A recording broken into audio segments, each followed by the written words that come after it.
So here we go. The number one tip I'm going to say, the first thing you should start with is just make sure your bed is level. Like this one's pretty beat up. I'm having to level it a little more often than I'd like to. But you can go the other route. You can get auto leveling, which is handy. I ended up taking it off this machine just because it was kind of a pain and it didn't work right. But I got this one used. But so yeah, I'm going to say level it. And a lot of guys, you can order a feeler gauge, kind of look up what different people recommend for, your leveling or whatever. It's the distance between your nozzle and the bed. And just because this thing's level with the world, you're trying to level this head with the table, like with this bed here. So yeah, so don't use like a level that you'd use to build a shelf or something like that, because yeah, it's not the way it works. Because I guarantee you the table that I have these on is not level. But yeah, I just use like just a regular piece of like printer paper. That works for me. I've gotten really good at leveling the beds with that. But yeah, to just be safe, you can get auto leveling beds right off the start, and they usually work pretty good. And yeah, so this kind of goes hand in hand with the last tip, but make sure you get a really nice start to your print, and that all kind of comes from your leveling. But make sure that, you know, if you got any lifting or anything like that, sometimes if you got, like I've got the adhesion round going here, so I got a little bit of a tear there, but I'm not going to worry about that too much because that's not actually part of the piece. But yeah, it all comes down to your leveling, and make sure you have a nice flat bed and get a nice start. Make sure everything's consistent. So my next tip kind of goes into like the difference between a resin printer and a like a PLA printer. So I've got these here, and so if you're looking to print action figures, I printed these huts in PLA, and they turned out pretty decent. Like I really like that Zero. I got to finish painting them up. Even these T3 units turn out pretty good. But like if you're gonna print something like this HK unit or something back there, like I struggle a lot with the action figures that are more of like a humanoid sort of shape. So yeah, definitely if you're looking, you got to think of it, like you can get both printers if you really want to, but you just got to think about it. If you're getting it to do figures and stuff, then you're definitely gonna want to get like, you know, like a resin printer. They turn out a lot smoother. But if you want to do like the big projects like the ships and stuff like that, yeah, definitely go with, you know, like a PLA printer, or, you know, there's all sorts of them out there. So you can definitely do that. But it's all up to you. You can get both, but I highly recommend resin printing for figures and fine details. And yeah, like the standard PLA printer, yeah, you're good to go for ships and stuff anyway. So my next tip pertains to what you choose to print first. You're going to want to build yourself up in like, you know, your skill level and stuff like that before you attempt to print something like this. Or something like this. What you're going to want to do first is focus on, I started on just doing little boxes, crates, barrels, stuff like that. You know, little fruit boxes. You can paint those up. You have a lot of fun kind of customizing that stuff. Doing like little shelves for your setup. Things like that. I would stick to kind of, you know, the easiest stuff. Maybe these like, you know, wooden fence looking things. Just try and keep it simple. Then you can kind of build up to more stuff like, you know, this truck from Solo. Like that wasn't a bad print. It kind of just prints in sections and you glue it together and stuff like that. But yeah, definitely. And you can start with stuff like this too. Like this is just a little battery generator thing. And there is like so many prints out there. So yeah, the big thing is just start small. Rome wasn't built in a day. Don't try and conquer the world. Yeah, definitely don't start with something like a Razor Crest or like a Sentinel class shuttle, because this is like just so many parts, and there's like supports and all sorts of stuff you're gonna have to learn about when you start into this 3D printing thing. So my next tip has to do really with where you get your printers. I bought this Ender 3 off of Amazon. Worked great when I got it. Had to like, you know, get into putting it together. Like this one was like, oh my god, I might as well just built it myself. Like the enders I find, and I've heard that they come like, and you have to do a lot of building. And then this one I got used on a site called Kijiji. It's kind of like Facebook Marketplace or something like that. And oh my God, this thing, like, I don't think it's got like an original part on it, like at all.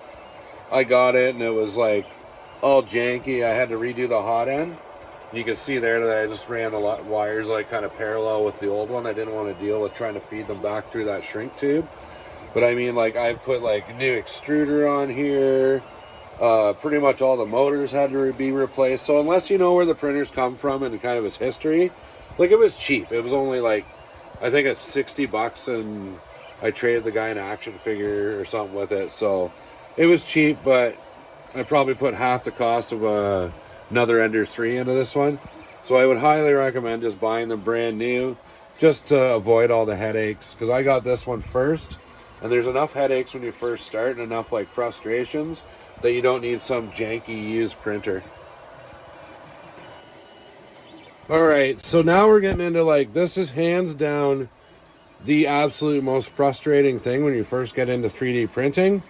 So it's the troubleshooting. It's when your prints don't come even, you know, your filament isn't feeding, you're getting a clog. So the important thing with a 3D printer, when you're changing the tips or just off the hop, make sure that when you change the tip, it's nice and clean in there. But you want to feed this Bowden tube, and I'll just put the recommended length that they tell you to cut these to, depending on your printer or whatever. There's varying lengths, but there is a recommended length. I can't remember off the top of my head. I just kind of cut it and make sure there's enough travel that I can get to the edge of the bed, and I seem to be okay. But yeah, hands down, the biggest thing, make sure that Bowden tube is shoved right down until you can't push it anymore. That means it's right against the tip. If you leave a space in there, you're gonna get like all sorts of clogs and stuff like that. And another huge thing that I noticed with 3D printing, so I would get frustrated because it wasn't feeding, but you get these little like drive gear wheels here. So you see that, I don't know if it's focusing in, but see how there's a groove? I've actually worn a groove in that wheel. So when it stops feeding correctly, that's like usually like 99% of the problem, is that this cog here has actually worn a groove, so it's not pushing the filament in evenly against that bearing and in through the tube.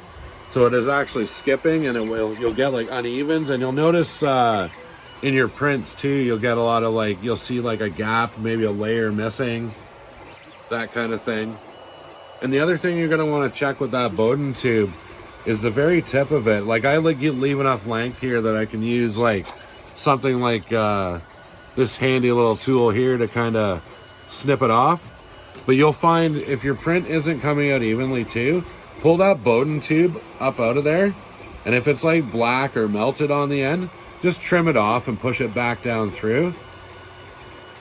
But the biggest thing, yeah, and those are like really the only like major obstacles I've run into with 3D printing. Like, that stuff at first, you don't think of it, it drives you absolutely mentally insane. And it like, yeah, sometimes it can push people to maybe even stop the hobby, but it's really nothing too like crazy. Like, trust me, man, if I can get a handle on this 3D printing, like, I've got another bigger one on the way here. It's a 440 by 440 bed, and these are 220 by 220 mil beds.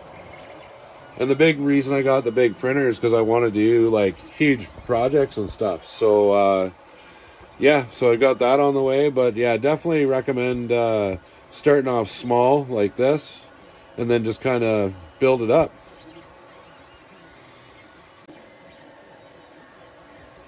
So another thing to be aware of with 3D printing, I was going to clean this mess up like before the video, but I kind of wanted to show how, like, it's a lot messier than you think it's going to be.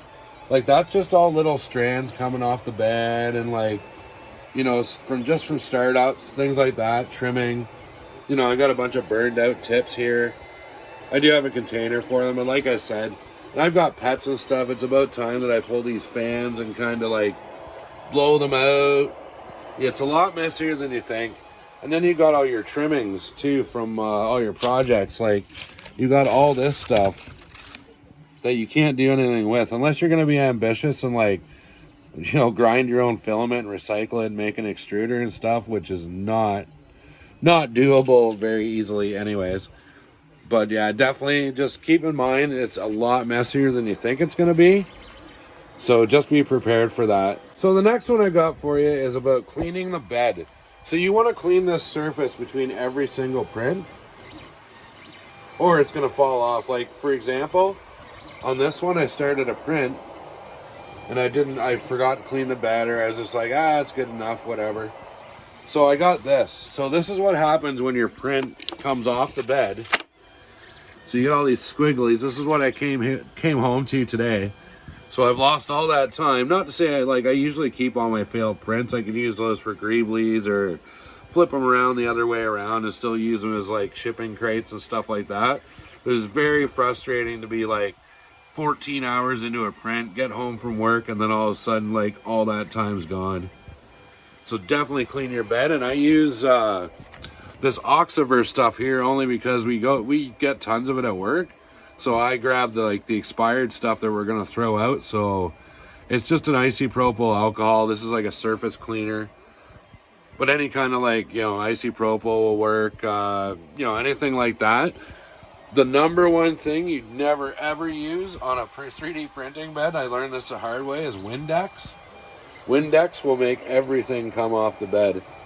And I didn't find that online or anything. I just thought I was cleaning it with Windex, but no, Windex is like the number one absolute worst thing you could clean your 3D printer bed with. Trust me, it was hilarious. So that's pretty much going to wrap up my tips. Like if you're a world builder and you're thinking about getting into 3D printing, yeah, there's a lot of frustrations, but also keep in mind it's a great community out there. There's lots of places to get your prints. You can get them on, I highly recommend Thingiverse because everything's typically free. Or you can get everything on Cults 3D. I've actually paid for quite a few prints. This print for the Razor Crest is actually free on Thingiverse right now. And so is the Sentinel Class Shuttle. And I printed that on a 220 by 220 bed. I could only print it at 90% of what it was supposed to be, but that's still a pretty big ship, and I'm definitely happy with it. I just printed one for Lord of Thane, actually. But, yeah, so get your prints wherever you can and have fun with it. Reach out to the community. There's tons of YouTube videos on troubleshooting and stuff that explain it way better than I could. But I just, referenced some of that stuff, just kept doing it, plugging away at it. There was days I just wanted to give it up completely, but I definitely think the reward is well worth the time spent learning how to do it. It's great. And you can get into it relatively cheaply. I think you can get a 220 by 220 Ender 3 for less than $300 on Amazon right now, American. Canadian's a little different. I think mine was right around $300. But these companies are always running promotions and stuff too. So I definitely highly recommend anybody, especially all you world builders, getting into 3D printing. It's great. It was a total game changer for me. I still do lots of other stuff. I still do my regular customs, things like that, but it definitely adds to it. And yeah, until next time, take it easy. And I hope this video helped some people decide whether they were going to get into 3D printing or not.